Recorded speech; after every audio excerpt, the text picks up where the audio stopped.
আমার চ্যানেলে তোমাদের সকলকে স্বাগত। আজ আমরা ক্লাস 7 এর রায়ান মার্টিন প্রশ্নবিচিত্রা থেকে ভূগোলের দ্বিতীয় পর্যায়ক্রমিক মূল্যায়নের 7 নম্বর স্কুল সলভ করব।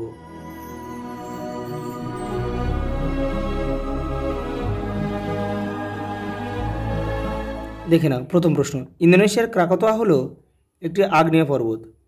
ভারতের একটি পর্বতবেষ্টিত মালভূমি হচ্ছে লাদাখ। প্লাবনভূমি ও বদ্বীপ সৃষ্টি হয় নদীর নিম্ন গতিতে। আয় আকৃতির গিরিখাতকে বলে ক্যানিয়ন। একটি আগ্নেয় শিলার হলো গ্রানাইট। প্রদত্ত কোনটি আগ্নেয় শিলা নয়? চুনাপাথর। এটা হচ্ছে পাললিক শিলা। এটা নিচ হচ্ছে রূপান্তরিত শিলা, গ্রানাইট আর ব্যাসল্ট হচ্ছে আগ্নেয় শিলা। পরেরটা দেখো। সুদানের রাজধানী হচ্ছে খার্টুম। সাহারা মরুভূমির শুকনো নদী খাতগুলিকে বলা হয় ওয়াদি। পরের প্রশ্ন দেখো। পৃথিবীর দীর্ঘতম নদী নীল আর বৃহত্তম নদী হচ্ছে আমাজন। আফ্রিকার নাতিশীতোষ্ণ তৃণভূমি ভেল্ট নামে পরিচিত। শূন্যস্থান পূরণ করো। পৃথিবীর বৃহত্তম সমভূমি গঙ্গা, সিন্ধু, ব্রহ্মপুত্রের সমভূমি। পামিরকে ড্যাশকে টেবিল ল্যান্ড বলে? মালভূমিকে টেবিল ল্যান্ড বলে। কোন নদীতে সারা বছর জল থাকে? নিত্যবহ নদীতে সারা বছর জল থাকে। পরেরটা। মরুভূমির সারিবদ্ধ উটের দলকে ক্যারাভান বলে। ক্যারাভান। পৃথিবীর বৃহত্তম নদীমাত আসোয়ান। উচ্চ আসোয়ান।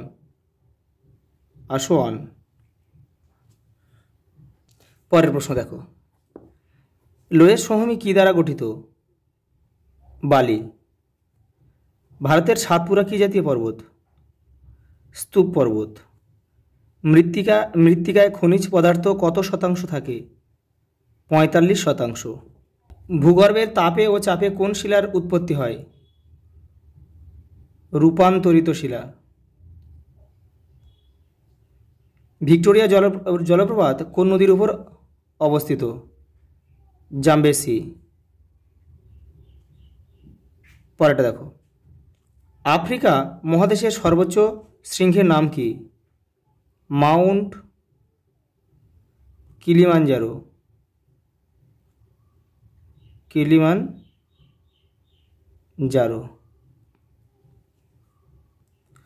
উচ্চতা 5895 মিটার। পরের প্রশ্ন দেখো। পর্বত বেষ্টিত মালভূমি বলতে কী বোঝো? উদাহরণ দাও। এই যে এখান থেকে এটা কাকে বলে, আর উদাহরণ এখান থেকে একটা করে নেবে। কেউ বই থেকে করতে চাইলে এখান থেকে করবে, এখান থেকে এটা পুরোটা লিখতে হবে এই পর্যন্ত। 40 নম্বর পেজে উত্তরটা রয়েছে। দেখো পরেরটা দেখো। সব নদীর মোহনায় বদ্বীপ সৃষ্টি হয় না কেন? তোমাদের টেক্সটের 57 নম্বর পেজে উত্তরটা দেখো। এই যে এখান থেকে এই পর্যন্ত লিখবে। পরেরটা দেখো। দোয়াব কি? তোমাদের টেক্সটের 50 নম্বর পেজ দেখো।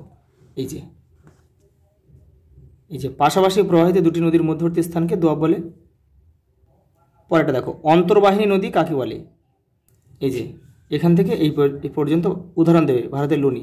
আর আগের প্রশ্নটা দোয়াবের উদাহরণটাও দেবে কিন্তু। এই যে ভারতের গঙ্গা ও যমুনা নদীর দোয়াব অংশে আগ্রা অবস্থিত।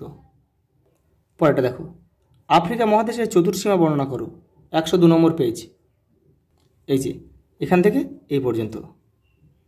পরেরটা দেখো। আফ্রিকা মহাদেশকে অন্ধকারাচ্ছন্ন মহাদেশ বলা হয় কেন? দেখো এই যে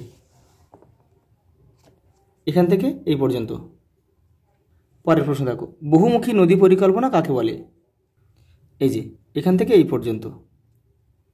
আর এই উদ্দেশ্যগুলো রয়েছে, কাকে বলার সঙ্গে উদ্দেশ্যটাও দিয়ে দেবে। এখান থেকে এই কটারে করে নেবে। দেখো পরেরটা দেখো 4 দাগের। সমভূমি কত প্রকার ও কী কী? সংক্ষেপে বিভিন্ন প্রকার সমভূমির বর্ণনা দাও। এখানে আমাদের 7 বইয়ে রয়েছে 3 প্রকার। দেখে নাও। এই যে পলিগঠিত সমভূমি, লাভা সমভূমি আর লোয়েস সমভূমি, এগুলো সম্বন্ধে কিন্তু তোমরা লিখবে। পরের প্রশ্ন দেখো। চিত্রসহ অশ্বক্ষুরাকৃতি হ্রদ সৃষ্টির পদ্ধতি আলোচনা করো। তোমাদের টেক্সটের 55 নম্বর পেজে উত্তরটা রয়েছে। এই যে ছবিটাও পাশে রয়েছে, দেখে নাও। পরের প্রশ্ন দেখো, মানব জীবনে নদীর প্রভাব আলোচনা করো।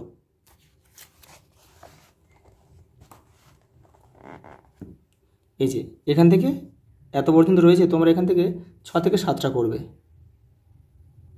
পরেরটা দেখো, পাললিক শিলা ও রূপান্তরিত শিলার মধ্যে পার্থক্য লেখো। দেখে নাও, এই যে পাললিক শিলার বৈশিষ্ট্য, এই যে অনেকগুলো রয়েছে, আর এখানে রূপান্তরিত শিলার বৈশিষ্ট্য রয়েছে। এই বৈশিষ্ট্যগুলো থেকে কিন্তু তোমরা পার্থক্যটা করে নেবে। পরের প্রশ্ন দেখো, আফ্রিকা মহাদেশের জলবায়ুর বৈচিত্র্যের কারণ কি? এই যে এইগুলো করবে 1 2 3 4। পরের প্রশ্ন দেখো, আফ্রিকার 3টি নদীর দৈর্ঘ্য, উৎস ও মোহনা উল্লেখ করো। দেখে নাও, এই যে এখানে আমি 5টা নদী করে দিয়েছি, তোমরা এখানে 3টে করে নেবে। পরের প্রশ্ন দেখো, সাহারা মরুভূমির ভূমিরূপ সম্পর্কে সংক্ষেপে লেখো। দেখে নাও, এই যে এগুলো লিখতে হবে, আর্ক, হামাদা, ওয়াদি, রেগ। পরেরটা দেখো, 5 দেখো, উদাহরণসহ চিত্রসহ পর্বতের শ্রেণীবিভাগ করে বর্ণনা দাও। এই যে দেখে নাও, উৎপত্তি অনুযায়ী পর্বত প্রধানত 3 ধরনের। এবার নামগুলো দিয়ে তোমাদের ব্যাখ্যা করতে হবে আর ছবি আঁকতে হবে। এই যে প্রথমে রয়েছে ভঙ্গিল পর্বত, পরে রয়েছে স্তূপ পর্বত, এর ছবিও রয়েছে, আর তারপরে রয়েছে আগ্নেয় পর্বত, সংজ্ঞা রয়েছে, আর এই ছবি রয়েছে। পরেরটা দেখো, মালভূমির শ্রেণীবিভাগ করে আলোচনা করো। তোমাদের টেক্সটের 40 নম্বর পেজে উত্তরটা রয়েছে। এই যে প্রথমে পর্বত বেষ্টিত মালভূমি, তারপরে মহাদেশীয় মালভূমি, তারপরে লাভা গঠিত মালভূমি, এপারে রয়েছে ব্যবচ্ছিন্ন মালভূমি, এইগুলো সব দেবে। দেখো পরেরটা দেখো, মাটি সৃষ্টির নিয়ন্ত্রকগুলি আলোচনা করো। 63 নম্বর পেজ।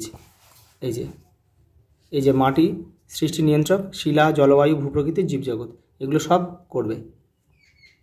লাস্ট প্রশ্ন দেখো, আফ্রিকার সাভানা ও ভূমধ্যসাগরীয় উদ্ভিদ সম্বন্ধে আলোচনা করো। দেখে নাও, এই যে এই সাভানা তৃণভূমি রয়েছে, আর এপারে রয়েছে ভূমধ্যসাগরীয় তৃণভূমি। এই দেখো, এই যে আজ এই পর্যন্ত, দেখা হবে পরের ভিডিও।